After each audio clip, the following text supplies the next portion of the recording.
Bismillahirrahmanirrahim. Assalamualaikum warahmatullahi wabarakatuh.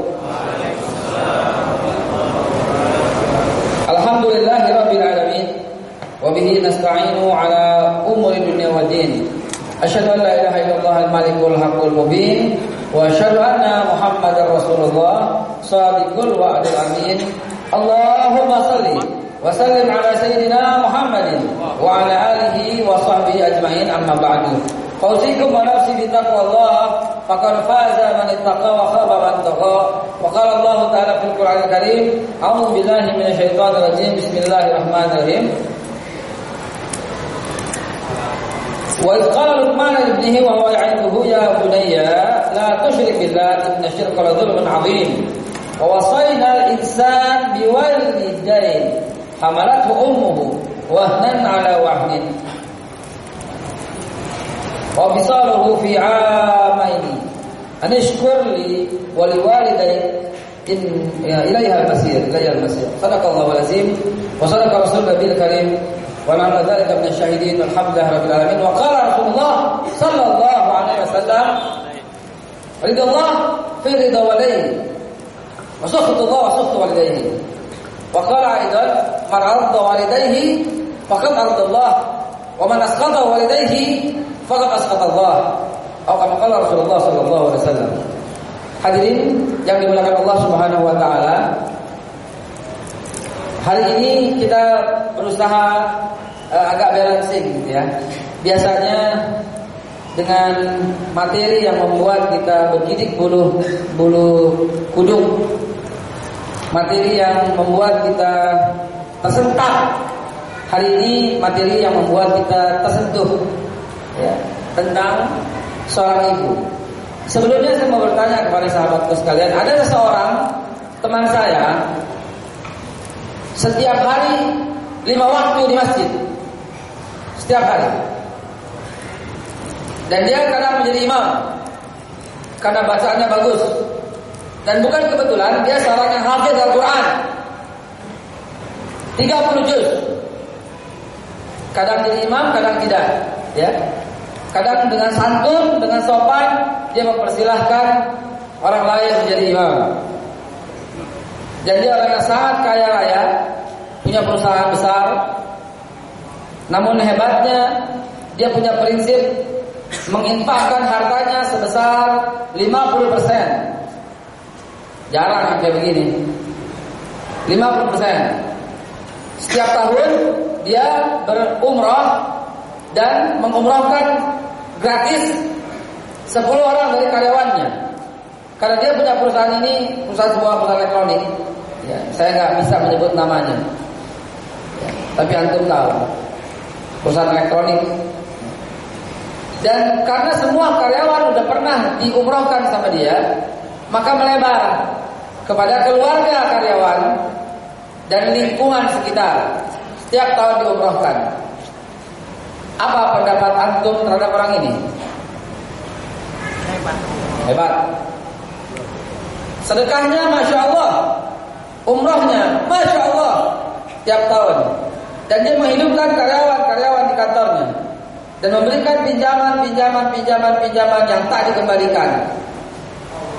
Diikhlaskan. Hartanya Masya Allah, ibadahnya Masya Allah. Prinsip dia 5 waktu wajib di masjid. Seorang yang hafal Quran 30 juz. Jadi istilah kata, oh ya, dia berpuasa dari masih muda, puasa Daud. 1 hari puasa, 1 hari tidak. Infak, sedekah, zakat, jariahnya jangan ditanya. Dan karena hartanya yang luar biasa, 50% itu yang disedekahkan, bukan hanya, jadi 50% itu termasuk di dalamnya infaknya dia, membuka usaha, punya gorengan, usaha gorengan, somai, bakso pangsit untuk orang yang mau, juga bagian dari 50% itu. Dan dia membangun masjid 1 tahun 1 dari 50% itu. Bagaimana pendapat antum? Luar biasa orang ini, luar biasa. Namun dia durhaka kepada orang tua. Bagaimana pendapat antum? Apakah amal-amal tadi bisa menyelamatkannya? Tidak. Demi Allah tidak. Karena orang tua adalah malaikat tanpa sayap. Karena orang tua adalah wakil Allah di muka bumi. Karena hadis Nabi, man arda walidayhi faqad arda Allah, wa man asqata walidayhi faqad asqata Allah. Ridha Allah fi ridha walidayhi, wa sukhtu Allah wa sukhtu walidayhi. Barang siapa yang membuat redha kedua orang tuanya, maka membuat redha Allah Subhanahu wa taala. Dan barang siapa yang membuat marah kedua orang tuanya, dia telah membuat marah Allah.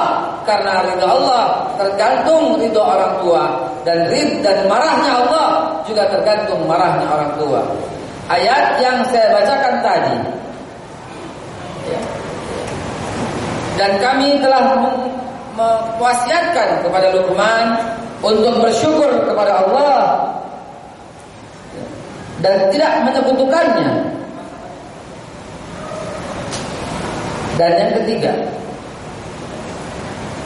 mewasiatkan kepada seluruh manusia untuk berlaku sebaik-baiknya, memperlakukan sebaik-baiknya kedua orang tuanya, terutama ibunya yang telah menghamilnya, telah mengandungnya, wahnan ala wahnin, payah bertambah payah, susah bertambah susah, ditambah-tambah lagi susahnya. Saya lupa angkanya, jemaah sekalian, tetapi angka yang tidak sanggup ditahan oleh manusia itu ada ukurannya desibel. Let's say kurang lebih 2000 desibel angka sakitnya. Karena di atas itu tidak sanggup lagi manusia menahan rasa sakit itu. Ketahuilah jamaah sekalian, angka sakit seorang ibu melahirkan itu, kalau manusia tadi 2000, seorang ibu itu hampir 2 kali lipat, 3500 desibel. Seorang sahabat Nabi pernah menggendong ibunya dari Yaman sampai Makkah. Dari Yaman sampai Makkah. Karena ibunya tidak sanggup berjalan, maka dia menggendong ibunya sampai ke Mekah, dan kemudian melakukan tawaf dan melakukan sa'i dan melakukan jumrah. Lalu setelah selesai, dia menghadap Rasulullah sallallahu alaihi wasallam. Ya Rasulullah, telah aku gendong ibuku dari Yaman sampai Mekah, dan aku tawaf, aku sa'i, aku jamarat, aku umrah dan hajikan. Pertanyaan anak muda itu adalah, wahai Rasulullah, apakah sudah bisa dikatakan aku membalas jasa-jasa ibuku? Maka Rasulullah menjawab, belum, walau dengan satu erangan ketika mau melahirkan. Orang Betawi bilang belum, walaupun dengan satu kali ngeden, sakitnya belum sebatas, belum terbalas dengan satu erangan. Bagaimana mungkin kita bisa membalas itu? Bagaimana mungkin darah daging ini adalah dari ibu kita? Bagaimana mungkin bisa terbalas? Bagaimana mungkin Allah mau terima semua amal ibadahnya kalau ibunya tidak redha kepadanya? Al-Imam Hanafi rahimahullah ta'ala, ketika dia menghadap ibunya, selalu apabila dia menghadap ibunya, maka suaranya tiba-tiba hilang dan rendah. Kenapa? Karena dia takut suaranya lebih tinggi daripada ibunya. Imam Syafi'i tidak pernah kita temukan beliau makan bersama ibunya. Ketika ditanya oleh orang kenapa dia tidak makan bersama-sama dengan ibunya, kecuali dia duduk menunggu ibunya habis, karena dia takut apa yang dia makan ibunya menghendaki, dan ini tidak membuat redha ibunya dan akan menghapus semua amalan-amalan ibadah yang banyak itu, karena ibunya tidak redha. Wahai jemaah sekalian, apalagi kalau kita buka dalam surat Al-Isra. Surat Al-Isra ya, tadi surat Luqman ayat yang ke-14 ditaruh sejajar. Bayangkan surat Luqman ayat yang ke-14, Luqman 31 ya. Setelah jangan mensekutukan Allah, kemudian membuat redha orang tua. Rasulullah ditanya, dosa apa yang paling besar? Syirik kepada Allah. Yang kedua, uququl walidain, durhaka kepada orang tua. Dosa nomor 2 terbesar daripada dosa syirik. Dosa syirik tak berampun. Begitu juga dosa kepada orang tua tak berampun. Dan jangan lupa, dosa yang dibayarkan tunai di dunia.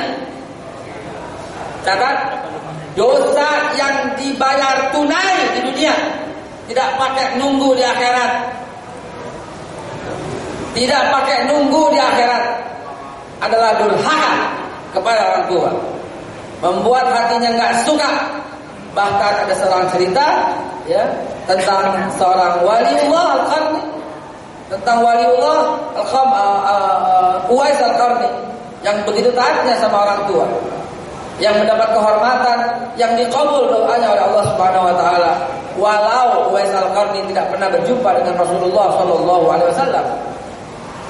Uwais Al-Qarni juga penduduk Hadramaut. Penduduk Hadramaut Uwais Al-Qarni sedang berjalan menuju Madinah untuk berjumpa dengan Nabi sallallahu alaihi wasallam. Ketahuilah perjalanan itu yang ditempuh dengan perjalanan 2 minggu. Sesampai di Madinah, ada orang yang dari Hadramaut yang berjumpa dengan ibunda Uwais Al-Qarni.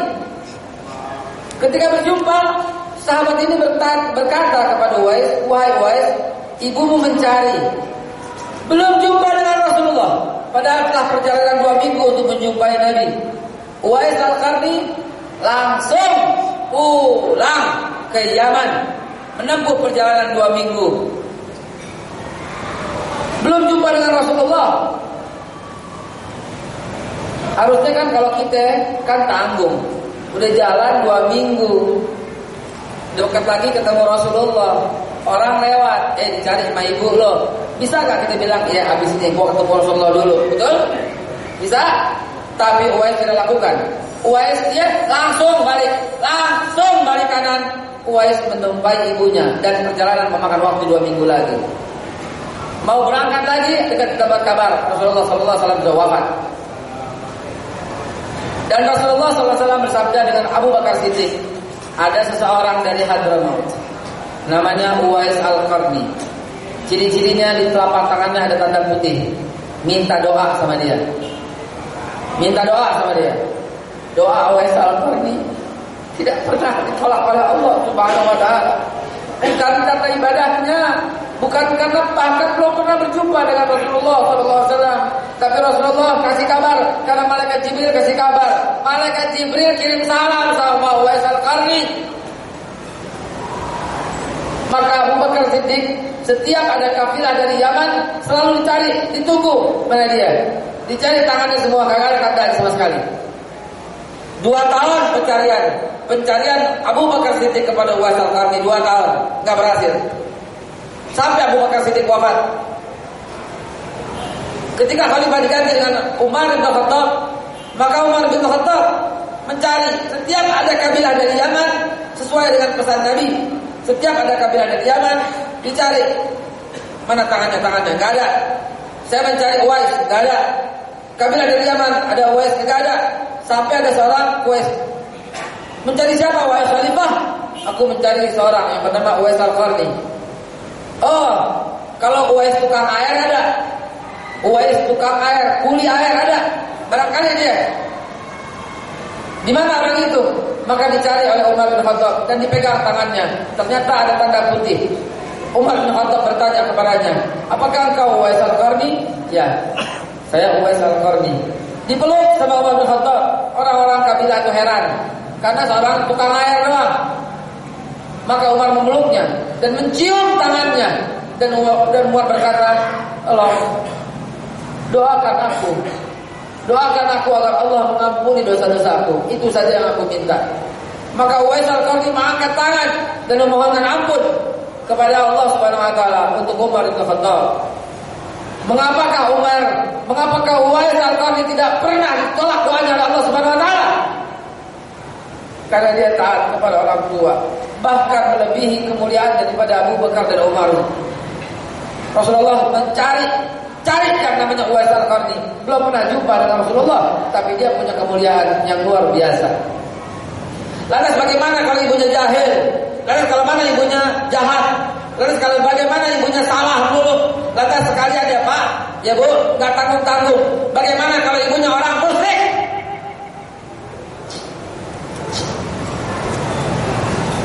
Sa'ad bin Abi Waqqas, sahabat Rasulullah SAW. Sa'ad bin Abi Waqqas adalah seorang sahabat yang hanya memiliki ibu.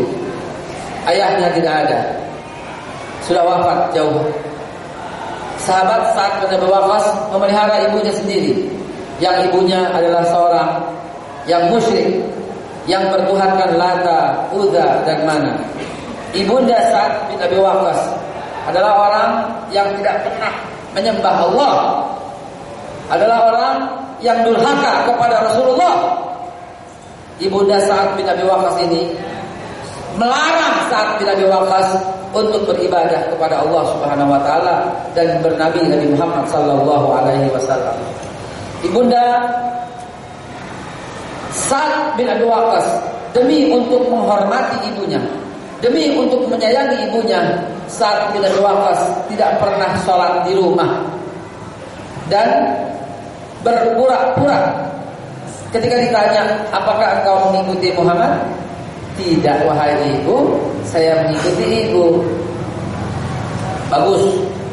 Satu ketika malam hari, Sa'ad bin Abi Waqqas sedang bertahajud. Dia lihat ibunya, dilihat sama ibunya. Maka ibunya marah luar biasa. Wahai Sa'ad, apa yang kamu lakukan? Maaf ibu, saat sholat. Maafkan Sa'ad, wahai ibu. Tinggalkan agama Muhammad, atau ibu akan tidak makan. Tinggalkan agamanya. Sa'ad bin Abi Waqqas berkata kepada ibunya, ibu, makanlah. Pagi hari Sa'ad seperti biasa menyiapkan makanan untuk ibunya. Ibunya tidak makan karena ibunya bersumpah untuk tidak akan makan. Sa'ad bin Abi Waqqas pada hari kedua, ibunya sudah mulai lemas, tidak makan, tidak minum, mogok makan, mogok minum, lebih lemas lagi. Pada hari ketiga, ibunya sudah tidak sanggup berdiri, hanya berbaring dan berkata, tinggalkan agama Muhammad, tinggalkan agama Muhammad. Sa'ad bin Abi Waqqas memeluk ibunya, mencium ibunya dan membisikkan sesuatu di ibunya. Sa'ad bin Abi Waqqas membisikkan, wahai ibu, andai kata ibu punya nyawa 10 dan nyawa itu satu persatu keluar dan meminta Sa'ad untuk meninggalkan agamanya Nabi Muhammad SAW, tidak akan Sa'ad tinggalkan. Namun ibu, makanlah. Sa'ad tidak sanggup berpisah dengan ibu, makanlah. Peristiwa ini tidak diadukan oleh Nabi Muhammad SAW. Namun Nabi Muhammad bersama para sahabatnya sedang duduk bersila, sedang makan, sedang bergurau, sedang bercanda. Tiba-tiba Nabi terantuk, tiba-tiba Nabi kepalanya merunduk. Dan Nabi berkata, baru saja malaikat datang kepadaku dan malaikat mengucapkan sesuatu ucapan yang hendak aku sampaikan kepadamu. Rasulullah bersabda, yatlu alaikumul an rajulun min ahli jannah.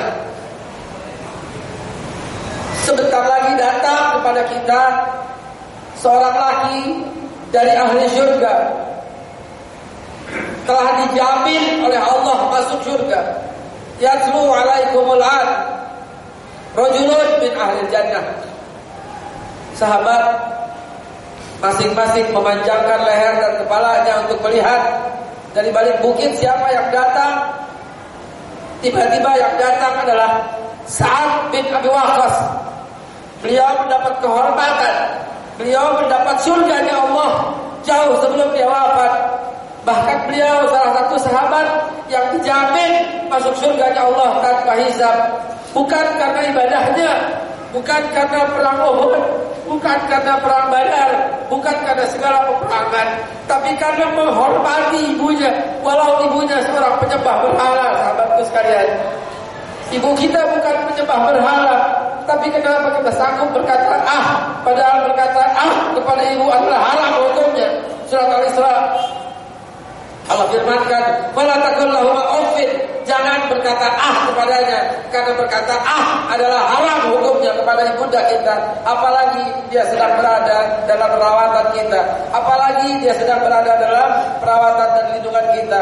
Tanya dalam hatimu sekalian, bukankah kita lebih senang ibu kita gak rewel? Bukankah ibu kita lebih senang ibu kita? Bukankah kita lebih senang ibu kita tidak terlalu bawel? Bukankah kita lebih senang ibu kita berjauh-jauhan? Bukankah kita kepengen kalau pulang ke rumah pengen buru-buru pulang? Akhlak Islam yang mana yang kita ikuti kalau demikian? Jangan-jangan ibadah kita tidak ada sekujur kuku hanya dengan berkata kepada ibu kita, jamaah sekalian. Hanya berkata tidak rela kepada ibu kita, jamaah sekalian. Bagi Anda yang masih mempunyai orang tua, bagi Anda yang punya orang tua, saya tanya, kapan Anda makan malam terakhir bersama ibu? Kapan Anda mengajaknya keluar dan mengajak makan malam bersamanya? Berapa kali Anda makan malam bersama ibu setelah menikah? Bandingkan berapa kali Anda makan malam bersama istri. Bukan saya maksudkan untuk menjauhi istri dan lebih mendekati ibu, bukan.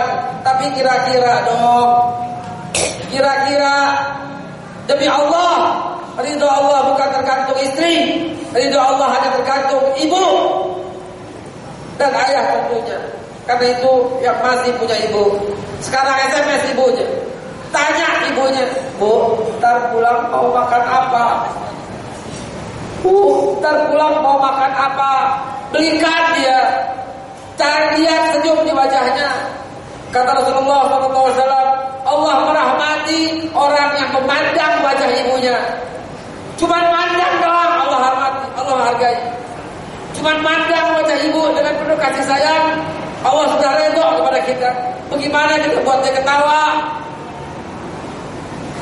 Bagaimana kita buat dia senang? Cuman mandang doang, sahabatku sekalian.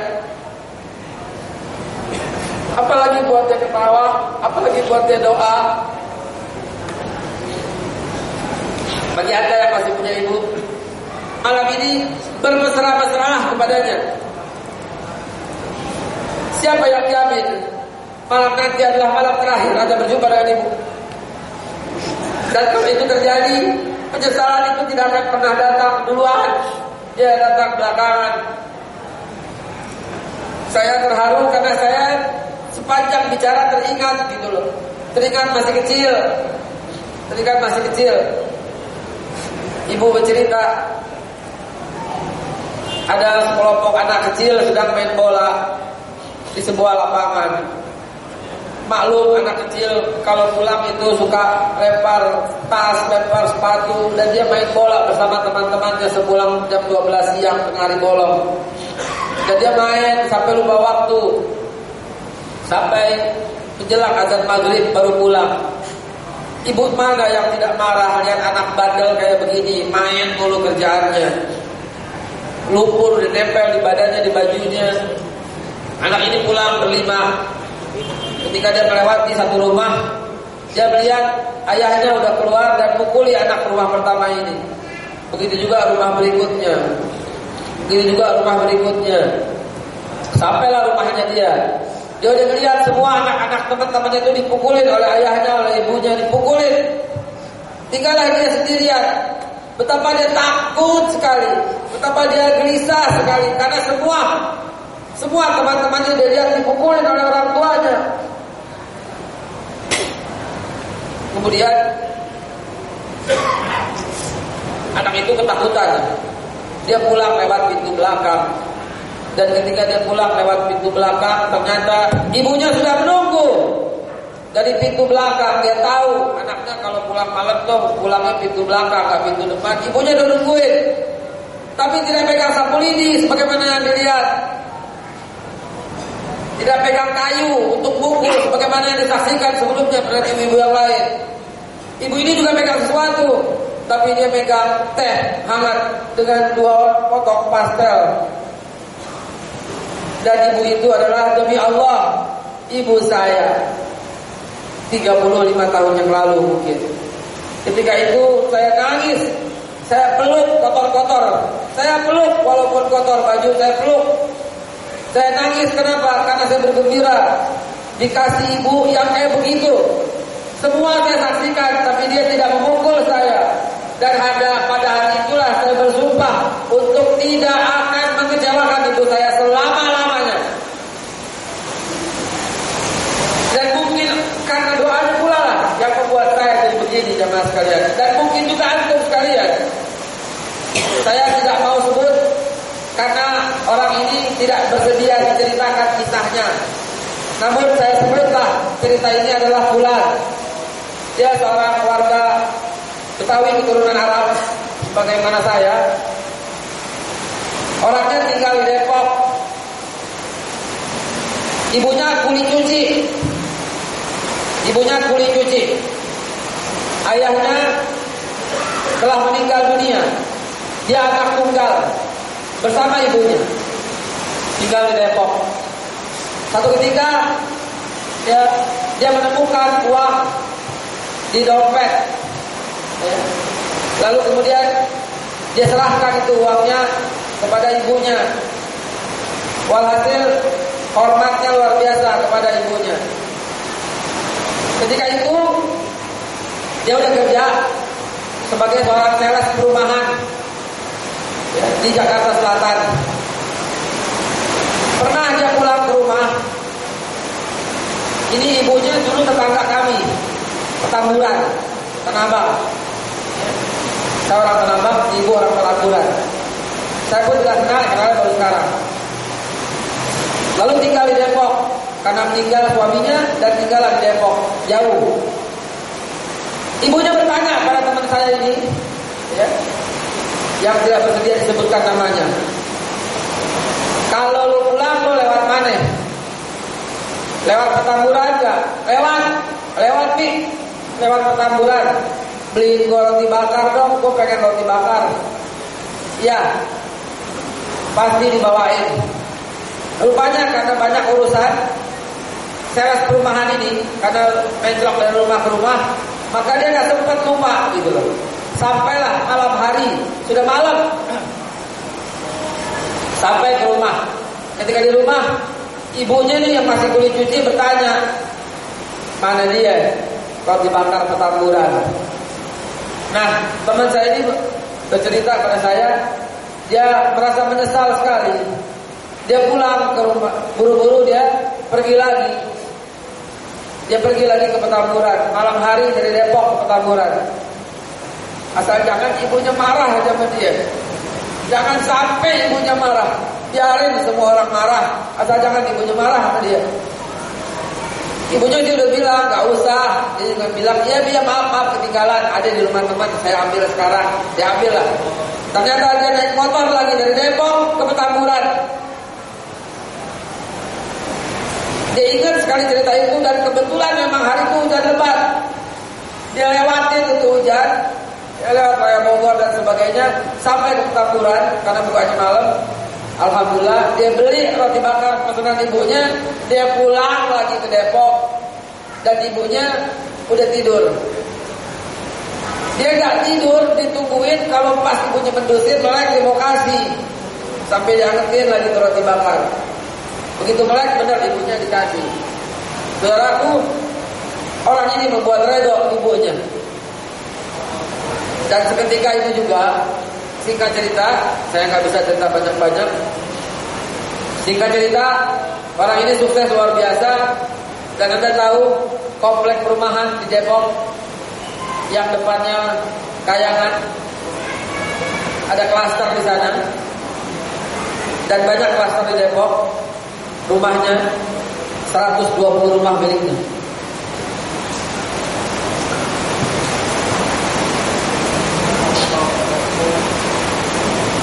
Pemilik klaster terbesar di Depok, teman sahabat saya itu. Pemilik. Apakah dia cerdas? Apakah dia kuliah tinggi? Apakah Uwais Al-Qarni hebat ibadahnya? Apakah dia seorang sahabat yang bersama-sama dengan Nabi, bahkan belum pernah ikut perang? Apakah sahabat lebih wakas, luar biasa ibadahnya? Semua orang-orang yang percaya dunia akhirat cuma karena redha orang tua. Tidak pernah saya dengar. Mungkin saudara boleh kasih contoh orang-orang yang sukses dunia tapi durhaka kepada orang tua. Belum pernah saya dengar. Silahkan cerita kalau ada punya teman yang demikian. Al-Qamah, sahabat Rasul, bersama-sama dengan Rasul, tidak bisa kalimat akhirnya menyebutkan la ilaha illallah. Kenapa? Karena dia lebih membela istri daripada ibu. Akhir hayatnya tidak kuat membaca la ilaha illallah karena lebih bela istri daripada ibu. Saudaraku, jangan sampai mati konyol. Jangan sampai mati konyol karena lebih membela siapapun di muka bumi ini dengan mengalahkan pendapat ibu. Tahu haba'an mansura? Tahu haba'an mansura? Batu yang licin lalu ditaruh pasir di atasnya. Lalu kemudian ada angin dan hilang, tidak berbekas. Itulah amalan orang. Dia beramal yang banyak, tetapi seperti pasir di atas batu kering dan kemudian ada angin. Itulah amalan orang yang begitu banyak, tapi dia tidak sanggup membuat orang tuanya bahagia. Tidak sanggup membuat amalannya tidak akan berguna ketika dia membuat marah orang tua, terutama ibunda. Sudah jam 1, belum terbatas. Saya belum tutup. Mari sekarang kita SMS sama-sama. Mari SMS sama-sama. Silahkan. Saya udah duluan.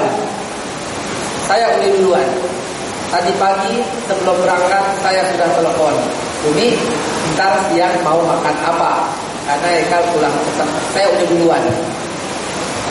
Sekarang giliran antum, sebelum saya tutup. SMS, telepon, dan jadikan itu kebiasaan setiap hari sebelum pulang. Insya Allah ridha Allah menanti. Insya Allah sukses dunia di tangan. Insya Allah surga pun dijamin. Siapa-siapa yang membuat senang orang tuanya, Insya Allah. Amin ya Allah ya Rabbal Alamin.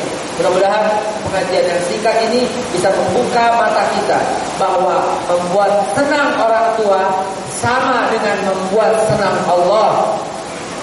Man arda walidayhi faqad ardallah wa man asqata walidayhi faqad asqatallah. Dan siapa membuat marah kedua orang tuanya sama dengan membuat marah Allah. Ada orang sholat tapi dimurkai? Ada orang yang sholat tapi ibunya sedang marah kepadanya. Itulah orang yang sholat tapi dimurkai oleh Allah Subhanahu wa ta'ala dan berkata haram hukumnya kepada ibu, kepada bapak.